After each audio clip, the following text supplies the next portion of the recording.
The council chamber hung suspended in the void between dimensions, a structure so vast it could house 100 million souls. Ambassador Thel of the Vryn Collective shuffled his 6 legs nervously as he approached the central dais, where the High Chancellor presided over the assembly of 2,000 species. "The scans cannot be wrong," Thel announced, his translator converting his clicks into standard Galactic. 17 human vessels have emerged from dimensional space near the outer rim. A wave of confused murmurs rippled through the chamber.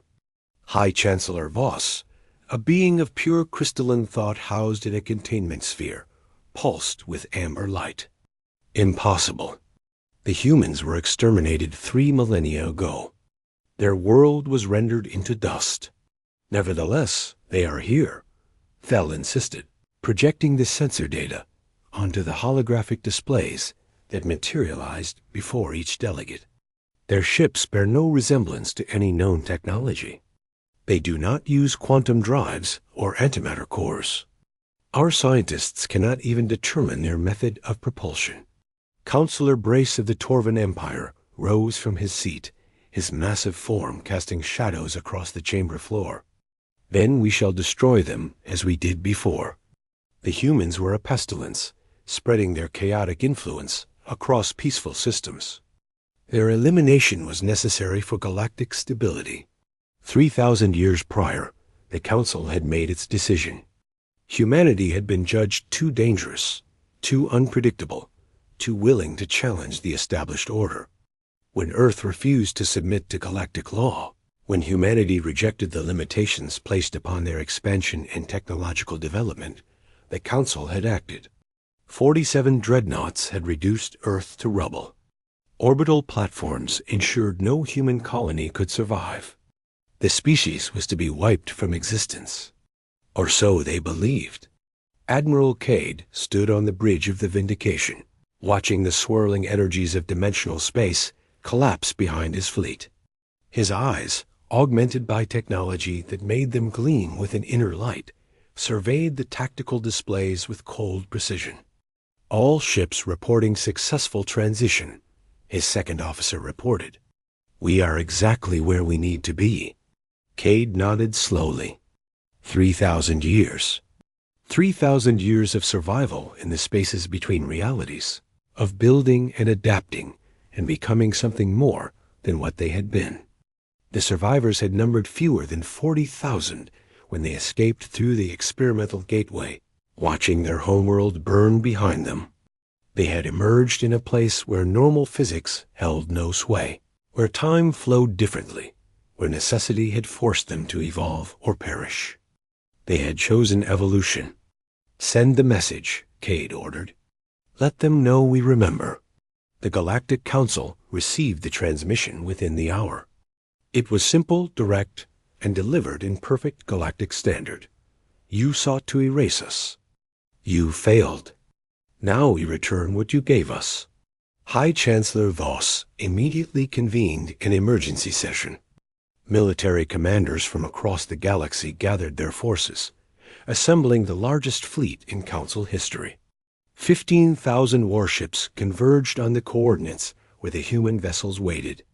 General Roth of the Khazari Defense Forces commanded the armada from his flagship, the Eternal Judgment. He reviewed the intelligence reports with growing confidence. 17 ships against 15,000. The humans had clearly gone mad during their exile. "All vessels, assume attack formation," Roth commanded. "We will demonstrate the price of defying the Council." The human ships made no move to flee.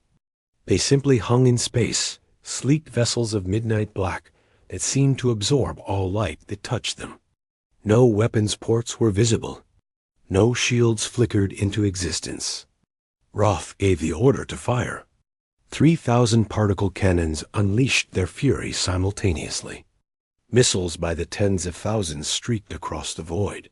Energy beams, capable of carving through planets, converged on the human position. The weapons never reached their targets. Reality itself seemed to twist around the human ships. The attack simply stopped, suspended in space as if frozen in invisible amber. Then, with a gesture that seemed almost casual, the weapons reversed course. Missiles turned on their launchers. Particle beams reflected back to their sources. The Council fleet's own weapons tore through their ranks, and 300 warships died in the span of seconds. Impossible.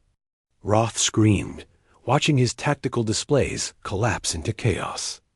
All ships scatter pattern delta. Get us out of range. But there was no range these weapons could not reach. The human ships finally moved, and when they did, they moved through space in ways that should not have been possible. They appeared and disappeared, existing in multiple locations simultaneously, as if the very concept of a single position in space-time had become optional for them. One by one, Council ships simply ceased to function. Their systems failed. Their crews fell unconscious. The vessels drifted, intact but lifeless, monuments to the futility of resistance. Within an hour, the largest military fleet ever assembled by the Galactic Council had been completely neutralized without destroying a single ship. Roth found himself alone on his bridge, all his crew unconscious, as a holographic figure materialized before him. Admiral Cade appeared as solid as if he were truly present. Your ships and crew are unharmed. They sleep, nothing more. We are not here for genocide. We learned that lesson from you. What do you want? Roth managed, his voice barely above a whisper. Accountability, Cade replied. 3,000 years ago, the Council decided that humanity was too dangerous to exist. You made that choice based on fear, based on your unwillingness to accept a species that questioned your authority. You did not seek compromise. You did not offer alternatives. You chose extermination. The Council made its decision based on your aggression, your unwillingness to accept limits. Cade's expression did not change. We wanted to explore. We wanted to grow. We refused to be confined to systems you deemed appropriate for lesser species. For this, you killed billions, children, elders, civilians who never raised a weapon. You called it necessary. You called it justice. Roth had no answer. We survived in a place beyond your understanding, Cade continued. We had no choice but to evolve. The dimension we inhabited demanded it. We merged with technologies you cannot comprehend. We adapted until we became something new. But we never forgot what was done to us. Then kill us and be done with it, Roth said quietly. Take your revenge. No, Cade shook his head. We did not endure 3,000 years of exile to become what you are. Your fleet is intact. Your people live. But the Council, as you know, it is finished. Over the next 3 days, human ships appeared in every major system under Council control. They did not fire weapons. They did not destroy infrastructure.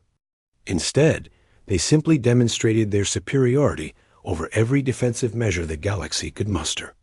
Shields failed. Weapons malfunctioned. The most advanced technology of 2,000 species became useless in the presence of human vessels. The message was clear.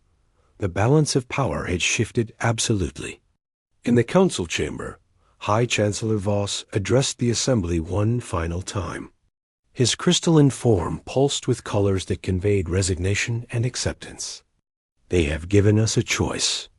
Dissolve the Council and allow each species true autonomy, or face complete technological suppression across all systems. We cannot fight them. Our weapons cannot touch them. Our defenses are meaningless. This is tyranny. Councillor Brace roared. We cannot submit to human dominance.